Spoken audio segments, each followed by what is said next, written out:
paano ba mag-evaluate ng functions.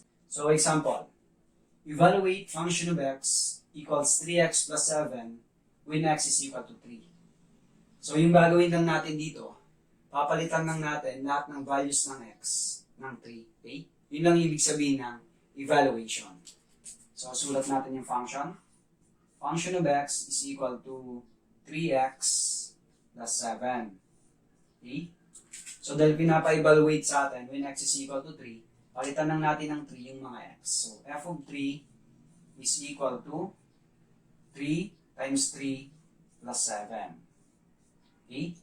So yung mga x, pinalitan lang natin ng 3. And then simplify lang natin. Function of 3 is equal to 3 times 3, that is 9 plus 7. 9 plus 7 is 16. So therefore, function of 3 is equal to 16.